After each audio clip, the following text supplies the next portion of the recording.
बिस्मिल्लाहिर्रहमानिर्रहीम अस्सलाम वालेकुम। Welcome to animal success YouTube channel. Viewers, मैं हूँ राना ज़ैनुल आबिदीन और लोकेशन है जी डिस्ट्रिक्ट विहाड़ी। और मैं मौजूद हूँ जी अपने गांव में ही। एक गॉड फार्म है जी, अल शरीफ गॉड फार्म। पहले भी मैंने वीडियोस लगाई हुई हैं और आज भी बाई चांस मैं इधर आया हुआ था तो अख्तर भाई तो मौजूद नहीं है। हम वीडियो कैप्चर करते हैं और इस वीडियो में आप लोगों को शेड के हवाले से और ख़ास तौर पे जो कुर्बानी के जानवर हैं उनके हवाले से आप लोगों को इन्फॉर्मेशन दूंगा कि किस तरीके से अब उनकी टेक केयर करनी है, क्योंकि रमज़ान जो है वो एंड हो रहा है और इसके बाद जो है ये कह लें कि इनकी जो टेक केयर है उसके लिए हमारे पास जस्ट 2 मंथ्स हैं। तो कौन सी फीड इनको देनी है और किस तरीके से इनकी टेक केयर करनी है। तो पहले ये आउटलुक आपकी वो फार्म की दिखा देता हूँ कि ये डेरा है जी पूरा, ये आप देख सकते हैं। खुली जगह है पूरी, चारों साइडों पे ये रूम्स हैं, इनके अंदर इनकी फीड वगैरह स्टोर है, पड़ी हुई है। वो सामने जो है टोका लगा हुआ है चारा वगैरह कुतरने के लिए। और ये चंद बड़े जानवर 2-4 सिर्फ गाय वगैरह रखी हुई। और इधर जो है ये शेड मौजूद है इनका बकरियों का। ये एरिया बकरियों के लिए मुख्तस किया हुआ है इन्होंने। ये साथ ये भी एक डेयरी फार्म है, ऊपर सोलर पैनल लगा हुआ है। बहरहाल ये पोर्शन जो है ख़ास तौर पे ये बकरों के लिए है। ये सामने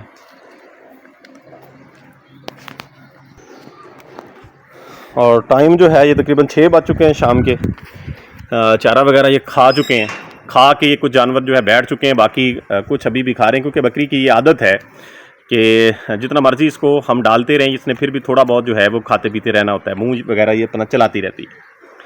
अब फीड के अंदर इनकी आपको पुरानी वीडियोस मौजूद हैं, मैं दोबारा रिपीट कर देता हूँ कि ये जो आम सिंपल गंदम का जो भूसा होता है बारीक, वो यूज़ करते हैं और उसके अंदर वंडा है बारीक दलिया वगैरह, गंदम का, मकई का, चने का छिलका, चोकर वगैरह, ये उसमें ऐड करके इनको सुबह के टाइम वो डाला जाता है। और उसके साथ पानी जो है वाफर मिकदार में इनके लिए मौजूद होता है। ये इस तरह से इन्होंने टब बनाए हुए हैं, ये देख लें, साफ़ शफाफ पानी जो है ये मौजूद होता है। उसके साथ दोनों साइडों पे दोनों पोर्शन जो ये फीमेल पोर्शन है बेसिकली, यहाँ पे मेल्स हैं। अभी कुछ देर पहले अभी मेरे आए यहाँ पे दोस्त आए थे, कुछ बकरे उन्होंने सेल किए हैं, वो लेके गए हैं, तो ये काम चलता रहता है जी। बहरहाल ये इस तरीक़ाकार से ये एरिया जो मैं कैप्चर कर रहा हूँ सामने नज़र आ रहा है आप लोगों को, ये बकरों के लिए मुख्तस है जी। पीछे शेड है ये मगरब की साइड पे, यानी इसकी जो दरवाज़ा है ये मगरब से सामने मशरक़ की जानिब खुलता है। और सामने जो मशरक़ वाला एरिया है फ्रंट, ये इनके लिए खुला है, इनके टहलने के लिए, खाने पीने के लिए। और पीछे मगरब वाली साइड पे ये रूम बना हुआ है इनका। जो बेसिकली अमूमन जो फार्म्स होते हैं वो शमालन जुनूबन होते हैं, ये मशरक़ मगरब की तर्ज पे बना हुआ है। तो इसके कुछ फ़वाइद भी हैं और कुछ नुकसानात भी हैं। ये रूम के अंदर मैं आ गया हूँ और ये छत इसकी जो है जो आजकल चल रहा है, बनी बनाई छतें जो कंक्रीट की होती हैं उसकी बनी हुई है। हवादार इसको बनाने के लिए जो है यहाँ पे ये जगह छोड़ी गई है ताकि हवा की क्रॉसिंग जो है वो होती रहे, क्योंकि अब गर्मी का मौसम है तो गर्मी में जो है वो जानवर को जो उसकी बैठने की जगह है, ख़ास तौर पे शेड जो है वो हवादार होना ज़रूरी होता है। इसका अब सबसे बड़ा फ़ायदा जो है, जो इस तर्ज पे यानी मगरब की साइड पे रूम होता है, उसका फ़ायदा ये होता है कि जैसे ही दोपहर के बाद सूरज ढलना शुरू होता है तो साया सामने फ्रंट पे आना शुरू हो जाता है जिधर जानवरों ने खड़े होना होता है। इसका ये फ़ायदा होता है। और नुकसान इसका ये होता है कि सर्दियों में धूप जो है वो कम शेड के अंदर आती है। सिर्फ फ्रंट पे जब सूरज सुबह सुबह आता है वो भी पूरे शेड के अंदर नहीं आती, अगर शेड बड़ा हो। अगर शमालन जनूबन हो तो फिर जो है वो धूप सर्दियों के अंदर ज़्यादा देर तक रहती है और शेड जो है वो जल्दी ड्राई हो जाता है। तो बहरहाल, और ये इस तरीके कार से सामने जो है शेड के सामने ये जानवरों के लिए खुरलियाँ बनाई गई हैं। और इसकी चौड़ाई तकरीबन, इसका जो अंदरूनी हिस्सा है ये 15 इंच होगा, जिसके अंदर ये चारा डाला जाता है। आपके सामने ये चारा मौजूद है और ये सब्ज़ चारा है जिसमें जवा और बरसीम दोनों मिक्स जो है वो कुतरे गए हैं। अब ये बकरी की आदत होती है, देख लें जी कितनी सी जगह है, इसमें से भी ये बच्चा जो है इसके अंदर इंटर हुआ, ये आपके सामने बाहर भी निकल गया। खैर, सुबह की रूटीन मैंने आपको बताई है कि वो चारा जो है ड्राई फूडर जो है वो इनको डाला जाता है। उसके ऊपर इनकी ये कंडीशन देख लें, सेहत वंडा उसी में यूज़ किया जाता है, अलग से वंडा इनको नहीं डाला जाता। इसकी आदत है जी, ये एज अ बक रखा हुआ है इन्होंने। तो ये जो बग है जी, इसकी आदत है मारना। ये अमूमी तौर पर लाड़ से पास आता है तो फिर सींग के साथ जो है वो ज़ोर लगाता है। ये पानी पीने आ गया जी। अच्छा, उसके ऊपर ये कंडीशन देख लें जी जानवर की। कुछ लोग ये पूछते हैं कि हम क्या फीड डालें, जो कुर्बानी के जानवर हैं उनको कैसे तैयार किया जाए। तो ये फ़ी जानवर के हिसाब से इनको 1/2 kg वंडा जो है वो डाला जाता है एक टाइम के ऊपर, यानी ये 1 kg वंडा आप खा रहे हैं। और उसमें क्या है जी, चने का छिलका है, चना चूरी है, गंदम और मकई का दलिया है, मिनरल मिक्सचर उसमें ऐड किया जाता है और थोड़ा सा नमक भी, आयोडीन उसमें ऐड किया जाता है उसी के अंदर ही। और तूड़ी जो है बारीक काट की हुई आम जो गंदम की है वो इस्तेमाल की जाती है। उसके ऊपर ये इनकी ग्रोथ, ये बड़ा बग खड़ा है, ये तकरीबन 4 दांत हो चुका है। बाकी ये 2 दांत के छोटे बकरे जो हैं, 3-4 जो हैं वो सेल आउट कर दिए हैं, बाकी कुछ खड़े।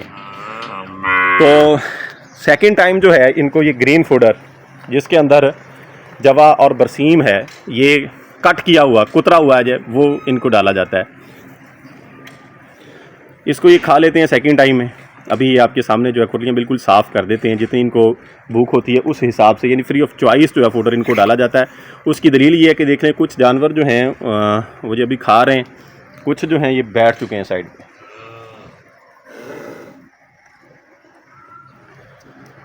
तो बहरहाल ये दोनों टाइम की रूटीन जो है वो आप लोगों से मैंने शेयर की है। शेड जो है वो आप लोगों को दिखाया है।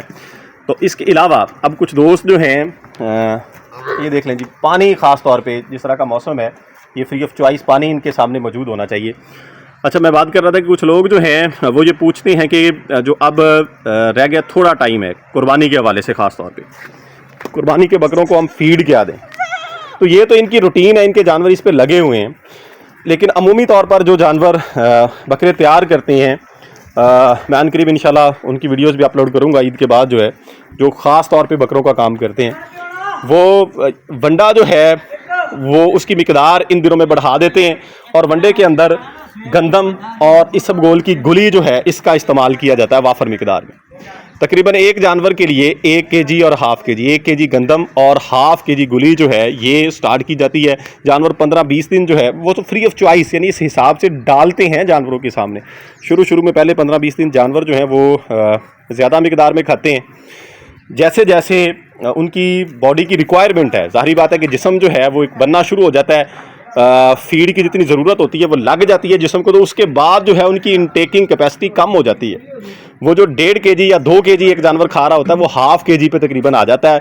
फ्री ऑफ चॉइस उनके सामने ये चीज़ें पड़ी होती हैं, गंदम साबत खुश्क, और उसके अंदर इसबगोल की गुली, और जानवर बैठे होते हैं अमूमी तौर पर बैठे। और फिर कुछ दोस्त ये भी पूछते हैं कि पानी वंडे के साथ देना है या नहीं देना है। तो फ्री ऑफ चॉइस जिनको जानवरों को शुरू से इस पर लगाया जाता है उनको कुछ भी नहीं होता।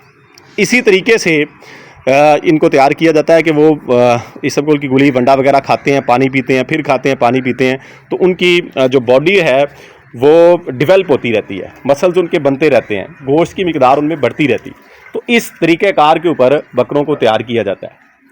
तो वो दोस्त जो बार बार ये पूछ रहे थे कि हमने कुर्बानी के हवाले से बकरों को फीड क्या देनी है, वो यही है कि सबसे बेहतरीन खुराक इनके हवाले से, थोड़ा महंगी ज़रूर है, मैं साथ उनकी रेट भी बताता चलूँ कि जो इसबगोल की गुली है वो तकरीबन 5000 से 6000 के बिटवीन, यानी कहीं उसकी भी कुछ क्वालिटीज़ होती हैं, क्वालिटी के लिहाज से 6000 तक उसकी एक मन की कीमत है। तो वो कम अज़ कम, चले हम ज़्यादा भी नहीं तो जानवर को 1 पाव वो और 1/2 kg गंदम जो है वो ज़रूर मिलनी चाहिए। साथ में फ्री ऑफ चॉइस उनको सब्ज़ फूडर या ड्राई फूडर जो भी आप लोग यूज़ करते हैं वो साथ दें।